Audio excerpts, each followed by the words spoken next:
Саламатсыздар ма? YouTube каналының көрермендері.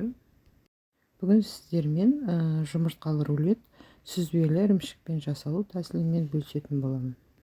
Сонымен бізге керегі жұмыртқа, сүзбелі ірімшік, тұз, қара бұрыш, қаймақ, укроп, сәбіз керек. Бірінші сәбізді күштен осылай өткізіп аламыз. Сосын 6 жұмыртқамызды жақсылап езіп аламыз. Ақ көбіктей қылып, үстіне қаймағымызды салып, өте жылдам орындалады. Тұзымызды, қара бұрышымызды салып, жақсылап араластырып аламыз.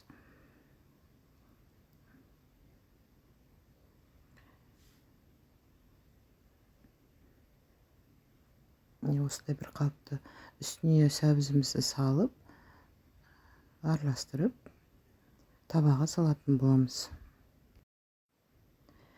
Міне осылай бір қалыпты қылып, жұқалығын бірдей етіп, табаға салып, 180 градуста 20 минутта пісіріп алатын боламыз.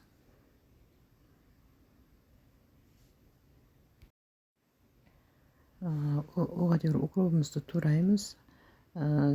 Сүзбелі ірімшігіміздің үстіне қаймақ, 3 қасық қаймақ салып,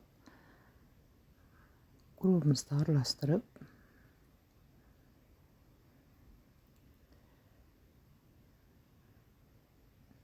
салмамызды дайындап қоятын боламыз.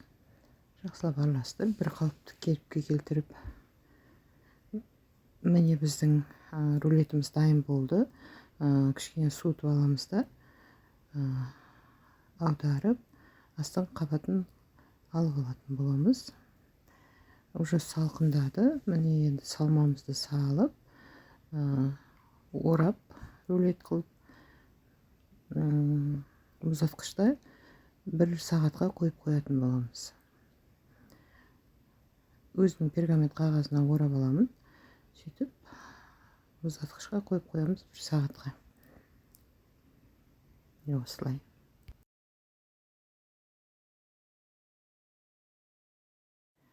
Міне біздің рулет дайын болды. Бұны қалағаныңша кесіп қойыңызға болады. Шетін тура кесіп қоясыз. Қалғанын жеке өзін қойсаңыз да болады. Басқа ассортилер қоюға да болады. Қиғаштап кесуге де болады. Міне біздің дайын болды. Сіздермен бірге болған Лейла.